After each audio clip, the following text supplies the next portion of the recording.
नमस्कार दोस्तों, स्वागत है आप सभी का आज के इस नए वीडियो लेक्चर में, जिसमें हम उड़ीसा में 2020 में हुए पोस्टल असिस्टेंट और sorting असिस्टेंट के क्वेश्चन पेपर के मैथमेटिक पोर्शन को सॉल्व करेंगे, जिसमें हमारे पास 19 से 20 क्वेश्चन होंगे और जिन्हें हम वन बाय वन सॉल्व करेंगे। तो आइए शुरू करते हैं आज के इस वीडियो लेक्चर का। Question number 1, find the value of 1 divided by square bracket 1 + 1 divided by curly braces 1 + 1 divided by open bracket 1 + 1 divided by 2 open bracket close, then curly braces close और देन स्क्वायर ब्रैकेट क्लोज। तो हमने इसकी value find करनी है। तो क्या दिया, यहाँ पे हमारे पास दो फॉर्मूले यूज होंगे। एक तो यहाँ पे बोर्डमास रूल यूज होगा और दूसरा a divided by v is equal to a/b। तो इस क्वेश्चन को हम बोर्डमास रूल की हेल्प से स्टेप बाय स्टेप सॉल्व करते हैं। तो फर्स्ट स्टेप क्या है, हमारे पास ब्रैकेट पोर्शन को सॉल्व करना। अब हमारे पास यहाँ पे तीन तरह की ब्रैकेट है। एक हमारे पास स्क्वायर ब्रैकेट है, करली ब्रेसिस है एंड ओपन ब्रैकेट है। तो सबसे पहले हम जो ब्रैकेट के अंदर इस तरीके से हमारे पास ये क्वेश्चन, पहले स्क्वायर ब्रैकेट, फिर उसके अंदर करली ब्रेसिस, फिर उसके अंदर क्या है हमारे पास ओपन ब्रेसिस, फिर open braces close, then curly braces close and then square bracket close. तो सबसे पहले हम जो हमारे पास अंदर ओपन ब्रैकेट है, ठीक है, इसे हम सॉल्व करेंगे और फिर करली ब्रेसिस को एंड देन स्क्वायर ब्रेसिस। तो शुरू करते हैं इसे। पहले क्या है हमारे पास ओपन ब्रेसिस, ये रही अंदर। यहाँ पे क्या दिया हमारे पास 1 + 1 डिवाइडेड बाय 2। तो इसको सोल्व करेंगे, क्या आएगा हमारे पास, यहाँ पे हमने दूसरा फॉर्मूला लिखा हुआ है a divided by b is equal to a/b। तो यहाँ पे a हमारे पास 1 है और डिवाइडेड बाय 2 क्या है हमारे पास b। तो ये क्या आ जाएगा हमारे पास इज इक्वल टू 1 + 1/2। तो जब हम इसका एलसीएम लेंगे तो कितना आ जाएगा, एलसीएम 2 और 2 + 1 इज इक्वल टू 3/2। तो जब हमने इस पोर्शन को सॉल्व किया ओपन ब्रेसिस को, तब हमारे पास क्या आया 3/2। तो यहाँ पे अब वैल्यू पुट करते हैं, क्या आ जाएगा हमारे पास 1 divided by square braces 1 + 1 divided by करली ब्रेसिस 1 + 1 डिवाइडेड बाय। अब हमने ये ओपन ब्रेसिस सॉल्व कर लिया, तो इसकी जगह हम क्या लिखेंगे 3/2 और देन क्या आ जाएगा हमारे पास फिर से करली ब्रेसिस। अब ओपन ब्रेसिस तो सॉल्व कर लिया हमने और फिर स्क्वायर ब्रेसिस क्लोज। अब सेम इसी तरीके से फिर से यही स्टेप फॉलो होगा यहाँ पे। अब देखो अब क्या आ गया हमारे पास 1 + 1 डिवाइडेड बाय 3/2। तो अब यहाँ पे फिर से वही same rule a divided by b। a कितना हमारे पास अब यहाँ पे 1 और b कितना हमारे पास 3/2।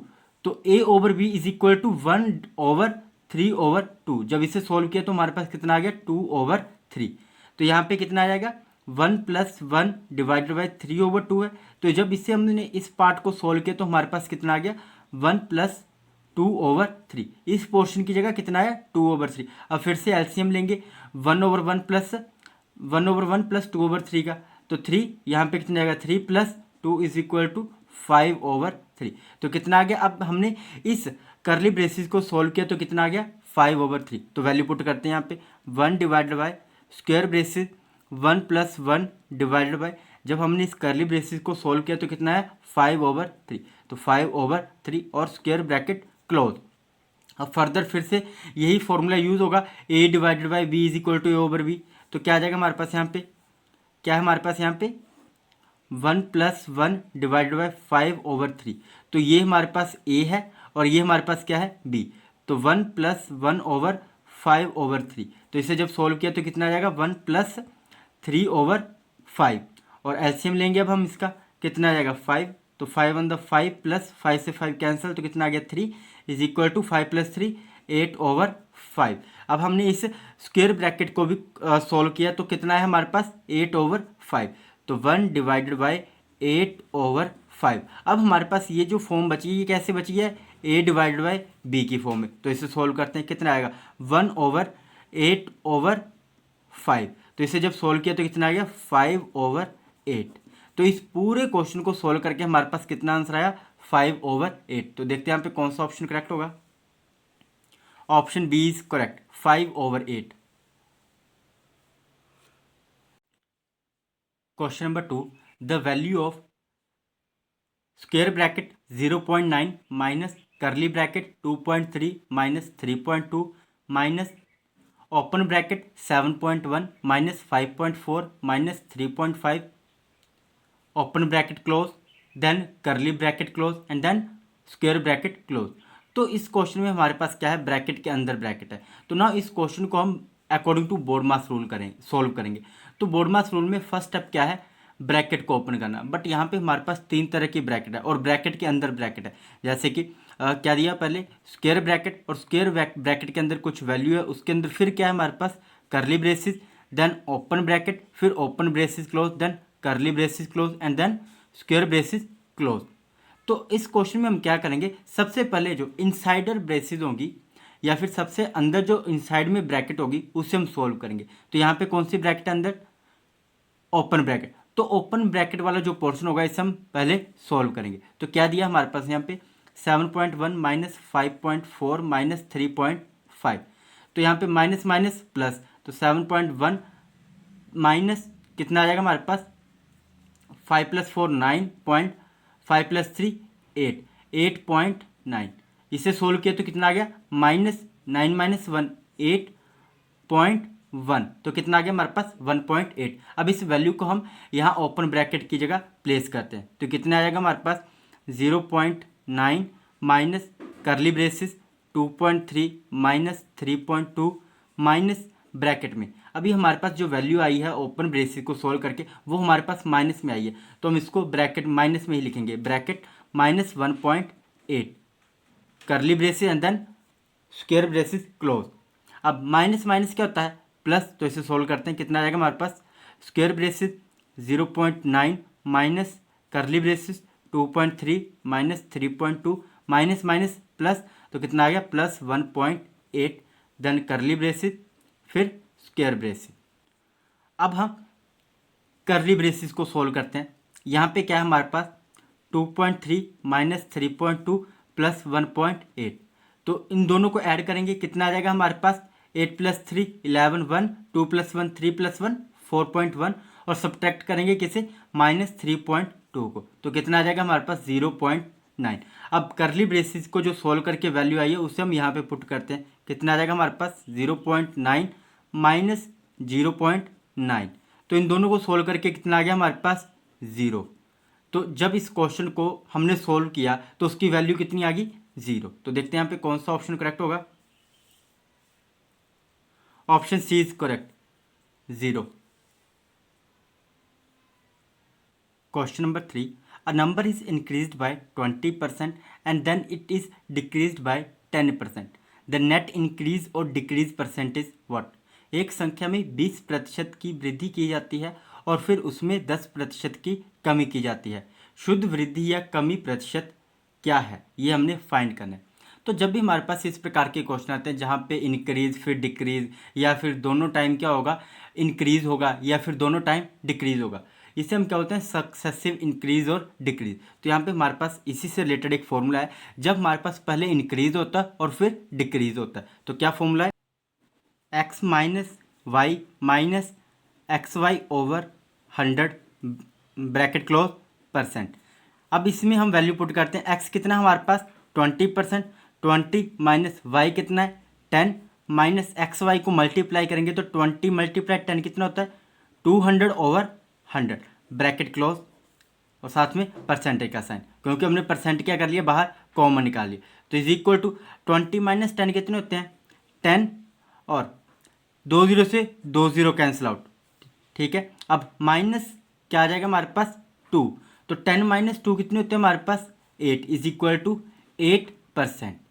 तो यहाँ पे हमारे पास क्या हुआ है शुद्ध वृद्धि या कमी बताइए। जब हमारे पास ये वैल्यू प्लस में आएगी तो मीन्स क्या होगा हमारे पास इंक्रीज होगा, ठीक है। अगर ये वैल्यू हमारे पास माइनस में आती तो क्या होना था डिक्रीज। तो यहाँ पे क्या हो रहा है वृद्धि हो रही है कितने % की 8% की। तो कौन सा ऑप्शन करेक्ट होगा यहाँ पे, option C is correct 8% increase. Question number 4, if A income is 40% less than that of B, how much % B income is more than that of A. यदि ए की आय बी की आय से 40% कम है, बी की आय ए की आय से कितने % अधिक है। तो हमने क्या निकालना है कि जो बी की इनकम है वो ए की इनकम से कितने % या फिर कितने % अधिक है, ये हमने फाइंड करना है। तो क्या बताया यहाँ पे जो ए की इनकम है वो क्या है 40% लेस है बी की इनकम से। अब मान लेते हैं बी की इनकम जो है वो 100 रुपीज़ है ओके, और ए की इनकम कितनी है उससे 40% लेस, तो यहाँ से हम निकाल लेते हैं 40% ऑफ 100, 100 माइनस 40% ऑफ 100, तो इसे सोल्व करके कितना आ जाएगा, वो ए की इनकम हो जाएगी। तो 100 माइनस 40/100 मल्टीप्लाई 100, 100 से 100 कैंसिल, तो कितना आ गया हमारे पास 100 माइनस 40 इज इक्वल टू 60। तो ए की इनकम कितनी आ गई 60 रुपीज़। तो इन दोनों की इनकम के बीच में कितना गैप है 40%। तो यहाँ से हम निकाल लेते हैं कि बी की इनकम कितनी ज़्यादा है ए की इनकम से। तो बी की इनकम कितनी ज़्यादा है 40 रुपीज़, ए की इनकम कितनी है 60 रुपीज़। मीन्स जो ए की इनकम है उससे बी की इनकम कितनी रुपये ज़्यादा है 40 रुपये, तभी तो उसकी इनकम 100 रही है और ए की इनकम 60 है। तो कितनी ज़्यादा वो हमने निकालनी है, परसेंटेज में निकालनी है, तो मल्टीप्लाई 100, तो 0 से 0 कैंसिल, कितना आ गया हमारे पास 40 multiply 10 is equal to 400 divided by 6। तो जब हम इसे डिवाइड करेंगे तो हमारे पास कितना आ जाएगा 66.66%। तो ये आ गया हमारे पास आंसर। तो यहाँ से हमसे ये पूछा था how much percent B income is more than that of A, तो कितनी ज़्यादा होगी 66.66%। तो देखते हैं यहाँ पे कौन सा ऑप्शन करेक्ट होगा। Option D is correct 66.66%। Question number 5, if 8% of x is the same as 4% of y, then 20% of x is the same as what. यदि x का 8% y के 4% के समान है तो x का 20% समान होगा किसके, ये हमने निकालना है। तो क्या बोला गया यहाँ पे 8% ऑफ x किसके इक्वल है 4% ऑफ y। तो इसे हम सोल्व कर लेते हैं, कितना आ जाएगा हमारे पास 8/100x is equal to 4/100y, 4/100y। अब हम इसे सोल्व करते हैं तो 100 से 100 कैंसिल आउट हो जाएगा, 4 से 4 1 द 4, 4 2 द 8, तो हमारे पास क्या आ गया implies that 2x is equal to Y. X की वैल्यू निकाल लेते हैं तो x implies that x is equal to y/2, तो ये आ गई हमारे पास x की वैल्यू हमने यहाँ से निकाल ली। ओके, अब क्या बोला गया है then 20% of x is the same as what. तो अब 20% ऑफ x निकाल लेते हैं, तो 20% ऑफ x क्या आ जाएगा हमारे पास 20%, 20/100 मल्टीप्लाई x की वैल्यू कितनी है y/2, तो ये कैंसिल आउट कर लेते हैं, 2 से 2 1 द 2, 2 10 द 20, 10 से 10 1 द 10, 10 10 द 100, तो इज इक्वल टू कितना आ गया हमारे पास y/10। ये क्या आ गया हमारे पास 20% of x is equal to y/10। अब हम परसेंटेज में चेंज कर लेते हैं, तो required percent is equal to y/10 multiply कितना हो जाएगा हमारे पास multiply 100,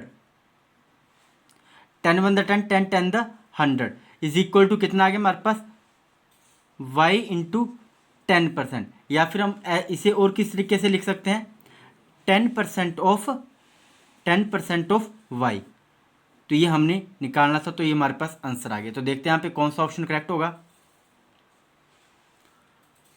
option A is correct 10% of y। Question number 6, the simple interest on ₹7300 from 11 May 2020 to 10 September 2020 at 5% per annum is. 11 May 2020 से 10 सितंबर 2020 तक 5 प्रतिवर्ष की दर से 7300 रुपये का साधारण ब्याज ज्ञात कीजिए। तो यहाँ पे हमारे पास क्या क्या गिवन दिया हुआ है उसे हम लिख लेते हैं। प्रिंसिपल कितना दिया हुआ है हमारे पास यहाँ पे 7300 रुपीज़, और रेट कितना दिया हुआ है, रेट हमारे पास है 5%, और टाइम क्या दिया हुआ है, टाइम है हमारे पास 11 मई 2022 10 सितंबर 2020 तक, ये हमारे पास टाइम दिया हुआ है। तो इस टाइम को हम क्या करेंगे डेज में कन्वर्ट कर लेते हैं। तो सबसे पहले यहाँ पे जो हमारे पास 11 मई और 10 सितंबर है, ये जो 11th डे है, ठीक है, वो हमारे पास क्या होंगे इंक्लूड होंगे। तो मई में कितने दिन बच जाएंगे फिर, तो मई में हमारे पास आ जाएंगे 21 डेज, 21 डेज प्लस जून में कितने दिन है, जून में होते हैं 30 डेज, प्लस जुलाई में 31 डे एंड प्लस अगस्त में भी 31 डे। प्लस अब सितंबर में कितने दिन है, 10 डेज, तो इन सभी को काउंट करेंगे तो कितना आ जाएगा हमारे पास ऐड करके 123 डेज। तो 1 ईयर इज इक्वल टू कितने डेज होते हैं, 365 डेज। और 1 डे इज इक्वल टू किसके इक्वल आ जाता है, 1/365 ईयर। तो यहाँ से हम 123 डेज को चेंज कर लेते हैं ईयर में, तो 123 days is equal to 123/365 year. तो ये आ गया हमारे पास टाइम। तो अब हम सिंपल इंटरेस्ट का फॉर्मूला यूज़ करते हैं। क्या होता है, simple interest is equal to principal multiply rate multiply time over 100 is equal to principal कितना हमारे पास 7300 मल्टीप्लाई रेट 5% 5/100 मल्टीप्लाई टाइम कितना है 123/365। तो अब हम इसे कैंसिल आउट करते हैं, 20 से 20 कैंसिल, 5 को 73 से मल्टीप्लाई करें तो कितना आएगा 365, और 73 से 73 कैंसिल आउट, तो हमारे पास कितना आ गया 123 रुपीज़। तो हमारे पास सिंपल इंटरेस्ट कितना आ गया, simple interest is equal to 123 rupees. तो देखते हैं यहाँ पे कौन सा ऑप्शन करेक्ट होगा। Option A is correct, 123 rupees. Question number 7, how much simple interest will ₹2000 earn in 18 month at an annual rate of 6%। 2000 रुपये 6% की वार्षिक दर से 18 महीने में कितना साधारण ब्याज अर्जित करेगा। तो यहाँ पे हमारे पास गिवन क्या दिया हुआ है, प्रिंसिपल हमें दिया हुआ है, प्रिंसिपल कितना दिया हुआ है 2000 रुपीज़, और रेट कितना दिया हुआ है, रेट हमारे पास 6%, टाइम कितना दिया हुआ है, टाइम हमारे पास है 18 मंथ, और हमने निकालना क्या है, सिंपल इंटरेस्ट हमने फाइंड करना है।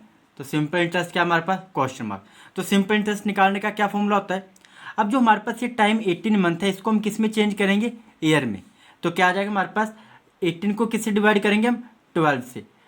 तो एक ईयर में कितने मंथ होते हैं, 12।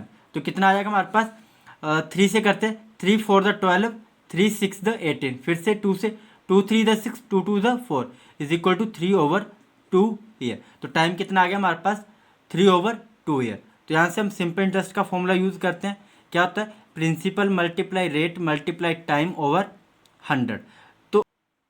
तो प्रिंसिपल कितना दिया है, प्रिंसिपल हमारे पास दिया हुआ 2000 रुपीज़, मल्टीप्लाई रेट कितना है 6%, मीन 6/100, मल्टीप्लाई टाइम कितना दिया हुआ है 3/2 ईयर, तो 3/2। अब हम इसे कैंसिल आउट कर लेते हैं, 20 से 20 कैंसिल, 2 से 2 1 द 2, 2 3 द 6, तो इज इक्वल टू कितना आएगा हमारे पास 20 multiply 9 is equal to 180 rupees. तो हमारे पास सिंपल इंटरेस्ट कितना आ गया, simple interest is equal to 180 rupees.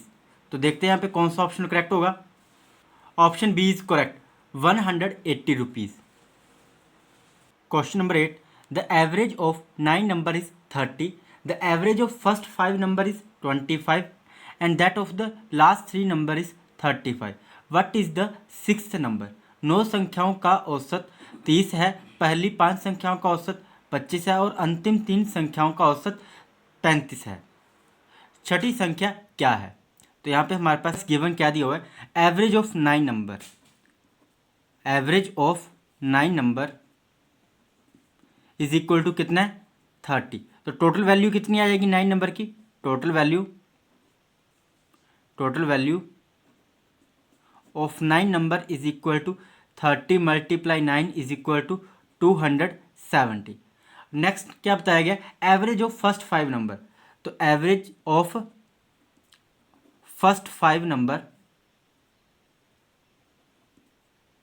कितना दिया हुआ है 25। फर्स्ट 5 नंबर की एवरेज कितनी दी हुई है 25 इज इक्वल टू 25, और टोटल वैल्यू कितनी आ जाएगी फर्स्ट 5 नंबर की, total value of first 5 number is equal to 25 multiply 5 is equal to 125। और क्या बताया, and the last 3 number is 35। जो लास्ट 3 नंबर है उसकी एवरेज भी हमारे पास दी हुई है, वो कितनी दी हुई है 35। तो average of last 3 number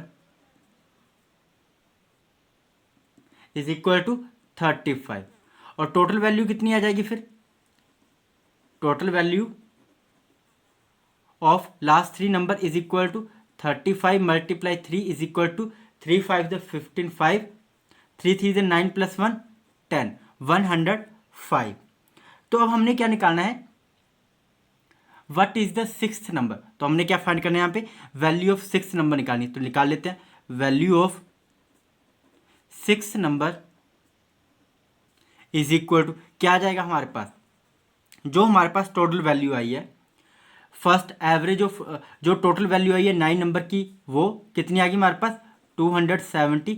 subtract करेंगे इसमें से total value of first 5 number कितनी है हमारे पास 125, और इसमें से हम सब्ट्रैक्ट क्या करेंगे, total value of last 3 number, वो कितनी है हमारे पास 105। तो इन दोनों को ऐड कर लेते हैं, माइनस माइनस क्या होता है plus, is equal to 270 minus कितना आ जाएगा 5 5 the 10 0 2 plus 1 3 1 plus 1 2 230 is equal to 270 minus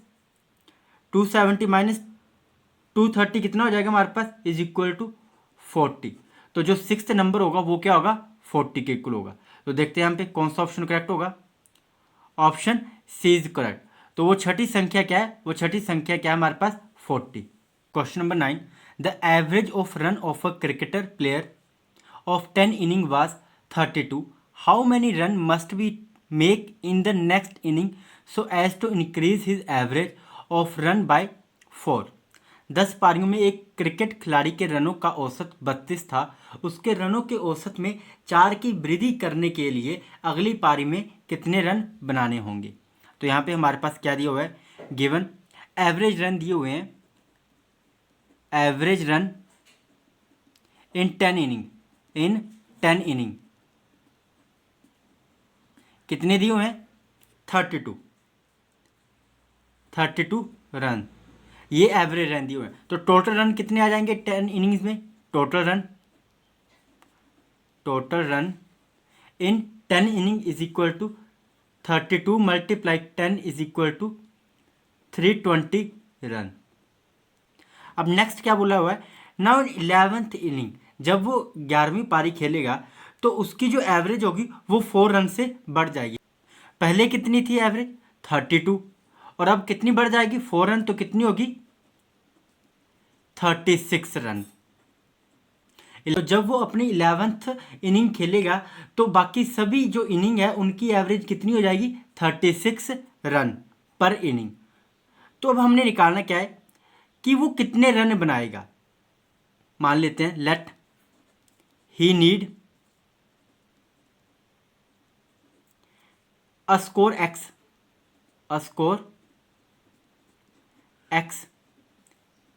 in 11th inning. तो निकाल लेते हैं उसका स्कोर, हमने क्या मान लिया एक्स, तो लिख लेते हैं क्या आ जाएगा हमारे पास 320 प्लस एक्स। ये रन कब बनेंगे, जब वो अपनी 11th इनिंग खेलेगा और उसकी एवरेज कितनी होगी 36 रन। तो उसकी जो एवरेज होगी पर इनिंग वो क्या होगी 36 रन। तो यहाँ से हम क्रॉस मल्टीप्लाई कर लेते हैं, इससे क्या आ जाएगा हमारे पास, implies that 320 plus X is equal to 36 multiply 11। तो कितना आ जाएगा हमारे पास 320 plus X is equal to 396। अब हम यहाँ से x की वैल्यू निकाल लेते हैं, तो क्या आ जाएगी x is equal to 396 minus 320 is equal to 76 run. तो जो नेक्स्ट इनिंग वो 11th इनिंग खेलेगा तो उसमें वो कितने रन बनाएगा 76 रन बनाएगा। तो देखते हैं यहाँ पे कौन सा ऑप्शन करेक्ट होगा, option A is correct 76 run.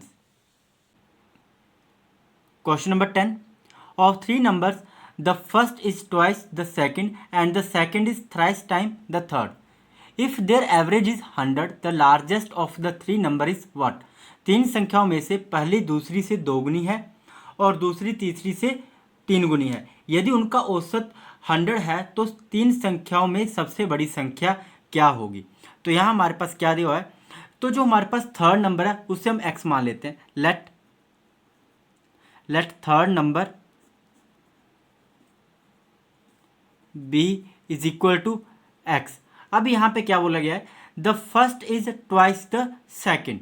अब जो फर्स्ट नंबर है वो क्या है, ट्वाइस है किसके, सेकंड के, और जो सेकंड है वो क्या है, and the second is thrice time of the third. तो लिख लेते हैं यहाँ पे सेकंड नंबर क्या आ जाएगा हमारे पास, second number B is equal to क्या बोला है, thrice time of the third number. तो थर्ड नंबर हमने क्या माना है, एक्स, तो उसका 3 गुना, तो कितना आ गया हमारे पास 3x। और थर्ड नंबर क्या आ जाएगा, जो हमारे पास फर्स्ट नंबर है वो क्या आ जाएगा, first number is equal to क्या बोला, first number, the first number is twice the second. अब जो फर्स्ट नंबर है वो क्या है, ट्वाइस है किसका, सेकेंड नंबर का। तो 2 × 3x is equal to 6x।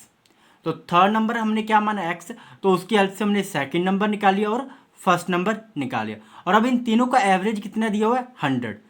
तो लिख लेते हैं x + 3x + 6x / 3 is equal to 100। तो यहाँ से क्रॉस मल्टीप्लाई कर लेते हैं, क्या आ जाएगा हमारे पास, 3x + 1, 3x + x कितने होते हैं, 4x + 6x is equal to 10x is equal to 100 × 3 is equal to कितना हो जाएगा, 300। और 0 से 0 कैंसिल, तो x की वैल्यू कितनी आ गई, x इज इक्वल टू 30। तो हमारे पास अब हमने क्या निकालना है, सबसे बड़ी संख्या। तो हम वैल्यू पुट करते हैं, जो हमने थर्ड नंबर माना था x, वो कितना आ गया, third number is equal to 30। और सेकंड नंबर कितना आ जाएगा हमारे पास, second number is equal to 3 × 30 is equal to 90। और first number is equal to 2 × 3 × x की वैल्यू कितनी है, 30 इज इक्वल टू 3 3 द 33 द 90, 90 × 2 इज इक्वल टू 180। तो लार्जेस्ट नंबर क्या होगा, ये सबसे बड़ी संख्या कौन सी होगी, 180, फर्स्ट नंबर। तो देखते हैं यहाँ पे कौन सा ऑप्शन करेक्ट होगा, option C is correct, 180। Question number 11, 10 men working 6 hours a day can complete a work in 18 days. How many hours a day must 15 men work to complete the same work in 12 days? 10 आदमी एक दिन में 6 घंटे काम करके एक काम को 18 दिनों में पूरा कर सकते हैं। उसी काम को 12 दिनों में पूरा करने के लिए 15 पुरुषों को दिन में कितने घंटे काम करना होगा। तो इस क्वेश्चन को हम चेन रूल की हेल्प से सॉल्व करेंगे।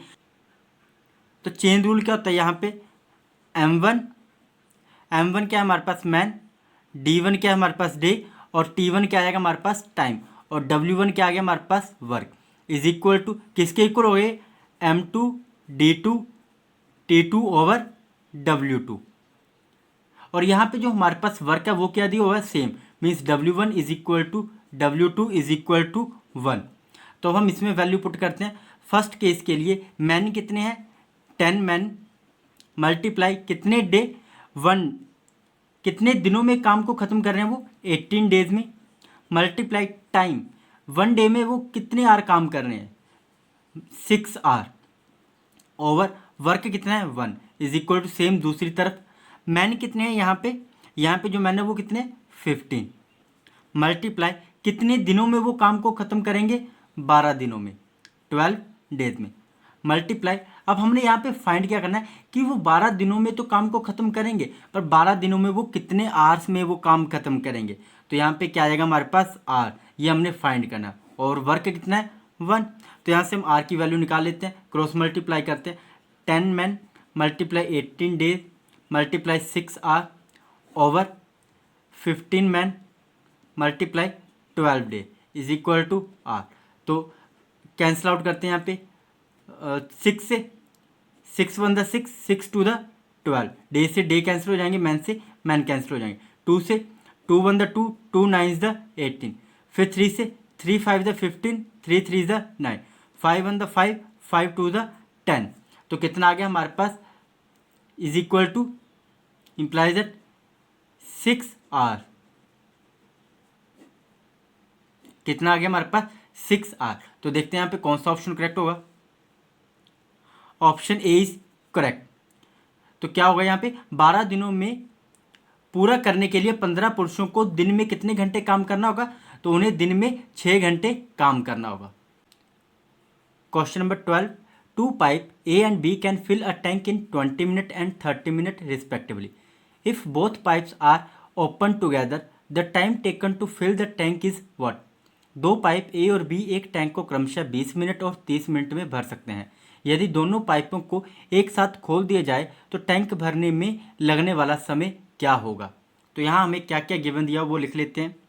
यहाँ पे हमें बोला गया है कि जो A पाइप है वो कितने टाइम में टैंक को भरती है? 20 मिनट में। और पाइप बी वो टैंक को कितने मिनट में भरेगी अकेला? 30 मिनट में। तो यहाँ से इन दोनों का टोटल वर्क निकाल लेते हैं।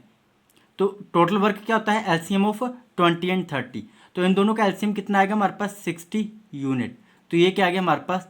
Total work. अब देखो, अब ए जो है वो कितना टाइम लगाएगी, तो निकाल लेते हैं। ए का टाइम कितना आएगा हमारे पास? 3 यूनिट पर मिनट। और बी कितना करेगी? 2 यूनिट पर मिनट।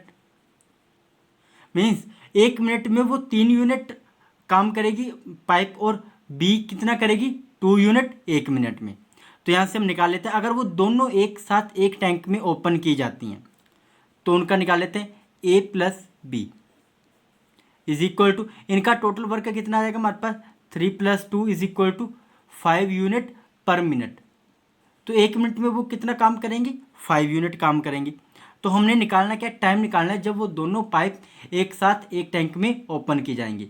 तो टाइम निकालने का क्या फॉर्मूला होता है? Time is equal to total work. Total work कितना हमारे पास? Total work over efficiency of pipe A and B. तो लिख लेते हैं यहाँ पे efficiency of A and B is equal, total work कितना हमारे पास? 60 यूनिट।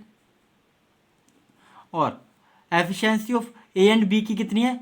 5 unit per minute. तो यहाँ से यूनिट कैंसिल, 5 से 5 1 the 5, 5 12 the 60 is equal to कितना आ जाएगा हमारे पास? 12 मिनट। तो जब दोनों पाइपों को एक साथ एक टैंक में ओपन किया जाएगा तो वो कितने मिनट में उस टैंक को भरेंगे? 12 मिनट में। तो देखते हैं यहाँ पे कौन सा ऑप्शन करेक्ट होगा। Option B is correct, 12 minute. Question number 13, a train with a speed of 60 kilometre per hour crosses a pole in 30 second. The length of the train in metre is what? एक train 60 kilometre प्रति घंटा की गति से एक खंबे को 30 second में पार करती है। ट्रेन की लंबाई मीटर में क्या होगी? तो यहाँ हमारे पास गिवन क्या दिया हुआ है? स्पीड हमारे पास कितनी दी हुई है? 60 किलोमीटर पर आवर। अब हम जो हमारे पास ये स्पीड दी हुई है इसे हम किस में चेंज कर लेंगे? मीटर पर सेकंड में। तो क्या आ जाएगा हमारे पास? 60 × 1000 ओवर 60 × 60 सेकेंड। तो क्या आ जाएगा हमारे? 60 से 60 कैंसिल, 0 से 0 कैंसिल। तो 2 से करते हैं, 2 3 the 6, 250 the 100 is equal to 50/3। ये क्या आ गई हमारे पास? स्पीड आ गई मीटर पर सेकंड में। और टाइम क्या दिया हो हमारे पास? टाइम हमारे पास दिया हुआ है 30 सेकेंड। अब हमने निकालना क्या है? अब हमारे पास स्पीड भी है और टाइम भी है, तो यहाँ से हम डिस्टेंस निकाल सकते हैं। तो डिस्टेंस निकालने का क्या फॉर्मूला होता है? Distance is equal to speed into time. Speed into time, speed कितनी है हमारे पास? 50/3 metre per second multiply 30 second. तो सेकेंड से सेकेंड कैंसिल आउट हो गए, 3 से 3 1 the 3, 3 10 the 30 is equal to 50 × 10 कितने होते हैं? 50 × 10 इज इक्वल टू 500 मीटर। तो ये क्या आ गया हमारे पास? डिस्टेंस आ गया। Distance between the pole and the train is equal to the length of the train. तो लेंथ कितनी आ जाएगी ट्रेन की? 500 मीटर। तो देखते हैं यहाँ पे कौन सा ऑप्शन करेक्ट होगा। Option D is correct, 500 metre. Question number 14, if a man walk 20 kilometre at 5 kilometre per hour, he will be late by 40 minute. If he walk at 8 kilometre per hour, how early from the fix time will he reach? यदि एक व्यक्ति 20 kilometre 5 kilometre प्रति घंटे की गति से चलता है, वह 40 मिनट लेट हो जाएगा। यदि वो 8 किलोमीटर प्रति घंटा की गति से चलता है तो वह निर्धारित समय से कितने बजे जल्दी पहुंच जाएगा? तो यहाँ हमारे पास गिवन क्या दिया हुआ है, टाइम बताया हुआ है, time taken to cover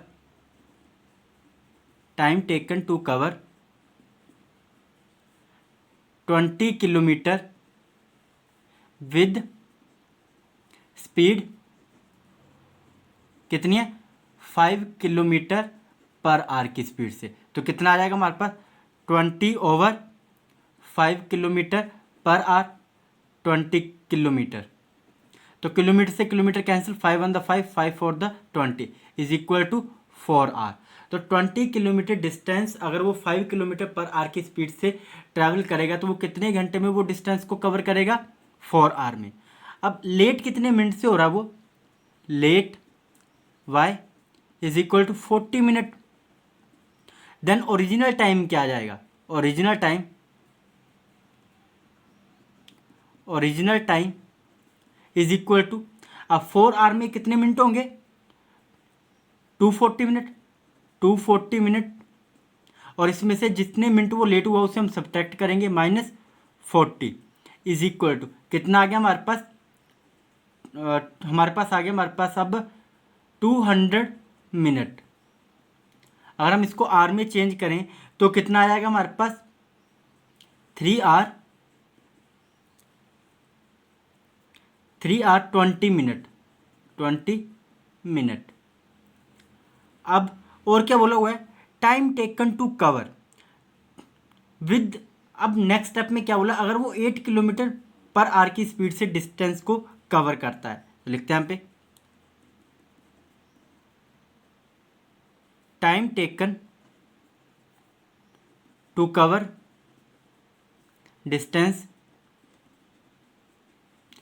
20 kilometre with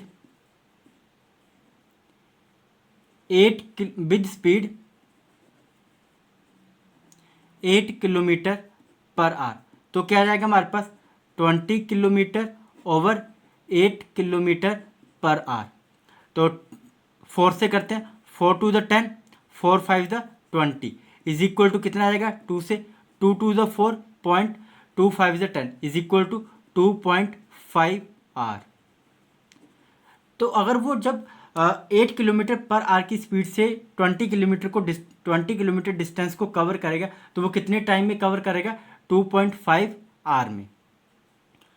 तो इसको हम किस में लिख लेते हैं, मिनट में चेंज करके लिख लेते हैं। तो कितना आ जाएगा हमारे पास, 2 आवर 30 मिनट, 2 आवर 30 मिनट। अब पूछा रिक्वायर्ड टाइम निकाल लेते हैं कि वो जितना समय था उससे कितने बजे पहले पहुंच जाएगा। तो रिक्वायर्ड टाइम निकाल लेते हैं, क्या जाएगा, रिक्वायर्ड टाइम इज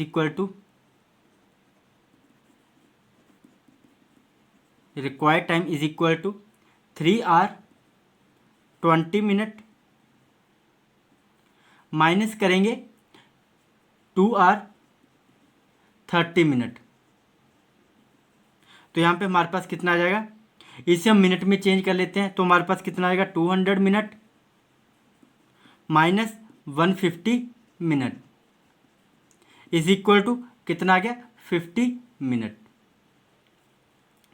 तो हमारे पास कितना आ गया, 50 मिनट। तो यहाँ पे हमसे क्या पूछा गया था, how early from the fix time will he reach, तो वो 50 मिनट पहले पहुंच जाएगा। तो देखते हैं यहाँ पे कौन सा ऑप्शन करेक्ट होगा, option D is correct, 50 minute. Question number 15, Ram walk a certain distance and ride back taking a total time of 37 minutes. Ram could walk both ways in 55 minutes. How long would it take Ram to ride both ways? Ram एक निश्चित दूरी तक चलता है और कुल 37 minute का समय लेकर वापस सवारी करता है। राम 55 मिनट में दोनों ओर चल सकता है। राम को दोनों ओर सवारी करने में कितना समय लगेगा। तो यहाँ पे हमें क्या बोला गया है कि वो जा रहा है और सवारी करके वापस आ रहा है तो उससे कितना टाइम लग रहा है, 37 मिनट। अगर वो पैदल जाएगा और वापस पैदल ही आएगा तो उससे कितना टाइम लगेगा, 55 मिनट। अगर वो दोनों तरीकों से जाता है, पहले वो पैदल जाता है पैदल आता है, तब उसे कितना टाइम लगता है। अगर वो दोनों टाइम राइड बैक करता है तो उसे कितना टाइम लगेगा। तो हमने ये फाइंड करना है। तो लिख लेते हैं, हमारे पास यहाँ पे क्या गिवन दिया हुआ है, जब वो वॉक पहले पैदल जाएगा, वॉक, और वापस किस में आएगा, राइट बैक करता हुआ आएगा सवारी में, ठीक है। तो उसे कितना टाइम लग रहा है, 37 मिनट, 37 मिनट। ये आ गई हमारे पास इक्वेशन 1। अगर वो दोनों तरफ जाता भी पैदल और आता भी पैदल है तो उसे कितना टाइम लग रहा है, 55 minute. Means walk plus walk is equal to 55 minute. Walk plus walk कितना हो गया हमारे पास, 2 walk, 2 walk is equal to 55 minute. अब walk is equal to 55/2 is equal to कितना आ जाएगा हमारे पास, 27.5 मिनट। अगर वो एक तरफ पैदल चलता तो उसे कितना टाइम लगेगा, 27.5 मिनट। अब जो ये वैल्यू हमारे पास आई है इसे हम पुट कर देते हैं इक्वेशन 1 में। Put W is equal to 27.5 in equation 1, तो क्या आ जाएगा हमारे पास, 27.5 plus right back is equal to 37 minute. Right back is equal to 37 minus 27.5 minute is equal to कितना आ जाएगा, 9.5 मिनट। तो उसे वापिस आने में कितना टाइम लग रहा है, जब वो राइट बैक कर रहा है तो उसे 9.5 मिनट लग रहे हैं। ओके, तो अब हमने निकालना क्या है, अब देखो यहाँ पे हमारे पास वॉक, जब वो पैदल गया पैदल आया तब तो हमारे पास पता चलेगा कि 55 मिनट है। जब वो राइड करता हुआ जाएगा और राइड करता हुआ वापिस आएगा तब उसे कितना टाइम लगेगा, तो वो निकाल लेते हैं हम। क्या आ जाएगा हमारे पास, 2 into ride back, 2 into ride back is equal to 2 multiply 9.5 minute is equal to कितना आ जाएगा हमारे पास, 19 मिनट। तो जब वो सवारी करता हुआ जाएगा और सवारी करता हुआ वापस आएगा तब उसे कितना टाइम लगेगा, 90 मिनट। तो देखते हैं यहाँ पे कौन सा ऑप्शन करेक्ट होगा। Option B is correct, 19 minute. Question number 16, if 16 dozen banana cost ₹360 then how many banana can be bought in ₹60। यदि 16 दर्जनों केलों की कीमत 360 रुपये है तो 60 रुपये में कितने केले खरीदे जा सकते हैं। तो यहाँ हमें क्या बताया हुआ है, 360 रुपीज़ में, 360 रुपीज़ में हम कितने दर्जन केले खरीद सकते हैं, 16 डजन। और तो इसको हम और भी एक तरीके से लिख सकते हैं, 360 rupees is equal to 16 dozen में 60 मल्टीप्लाई 12, क्योंकि एक डजन में कितने बनाना होंगे, 12 इज इक्वल टू 16 मल्टीप्लाई 12 कितने होते हैं, कितना आ जाएगा हमारे पास, 12 6 10 72 2 7 12 1 12 प्लस 7 कितने होते हैं, 19, 192 बनाना आएंगे। कितने रुपये में आएंगे, 360 रुपीज़ में। तो 1 रुपीज़ में कितने बनाना आएंगे, 1 rupees is equal to 192 over कितना आएगा हमारे पास, 360। अगर 1 रुपीज़ में इतने बनाना आ रहे हैं तो 60 रुपीज़ में कितने बनाना आएंगे, 60 rupees is equal to 192 over 360 multiply 60, 0 से 0, 6 1 द 6, 6 6 द 36, 6 से फिर कैंसिल आउट करेंगे, 6 1 द 6, 6 3 द 18 और 6 2 the 12 is equal to 60 rupees में कितने बनाना आएंगे, 32 बनाना। तो देखते हैं यहाँ पे कौन सा ऑप्शन करेक्ट होगा। Option C is correct, 32 bananas. Question number 17, a tree is 12 metre tall and cast an 8 metre long shadow. At the same time a flag pole cast 100 metre long shadow. How long is the flag pole.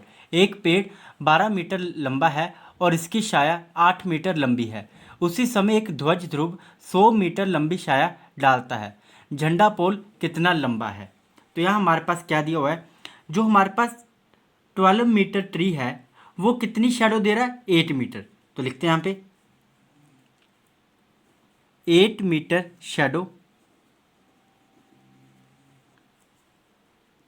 Is equal to 12 metre tree. तो यहाँ से हम 1 metre shadow निकाल लेते हैं। अगर 1 metre हमें shadow चाहिए तो ट्री कितना लंबा होना चाहिए, लिख लेते हैं 1 metre shadow is equal to कितना आ जाएगा हमारे पास 12/8। 4 से कैंसिल आउट करते हैं, 4 2 8, 4 3 12 is equal to 1.5 metre tall. उसी समय एक ध्वज ध्रुव 100 मीटर लंबी छाया डालता है। मीन्स कितनी मीटर है shadow, 100 metre shadow is equal to, तो हमने क्या निकालना है, उसकी हाइट निकालनी है कि वो जो पोल है वो कितना लंबा होगा। तो 1 मीटर के लिए हमें कितनी हाइट चाहिए, 1 मीटर शैडो के लिए 1.5 मीटर। तो 1.5 मीटर मल्टीप्लाई 100 कर देते हैं, मल्टीप्लाई 100 इज इक्वल टू, तो कितना आ जाएगा हमारे पास 15/10 मल्टीप्लाई 100। यहाँ से हमने डेसिमल रिमूव किया तो नीचे कितना आ गया 10, तो 0 से 0 कैंसिल आउट होगी, तो हमारे पास कितना आ गया इज इक्वल टू 15 10 150 मीटर। तो देखते हैं यहाँ पे कौन सा ऑप्शन करेक्ट होगा। Option A is correct, 150 metre. तो वो जो पोल है उसकी हाइट कितनी होगी, 150 metre. Question number 18, 21 goat eat as much as 15 cows, how many goats eat as much as 35 cows. 21 बकरियां 15 गायों के बराबर खाती हैं, कितनी बकरियां 35 गायों के बराबर खाती हैं। तो हमने ये निकालना है। तो क्या दिया हमारे पास 15 काउज, 15 काउज किसके बराबर खा रही हैं, 21 गोट्स के इक्वल, 21 गोट्स। और 1 काउ कितनी गोट्स के बराबर खाएगी, 1 काउ इज इक्वल टू 21/15 गोट। और 35 काउज कितनी बकरियों के बराबर खाएंगी।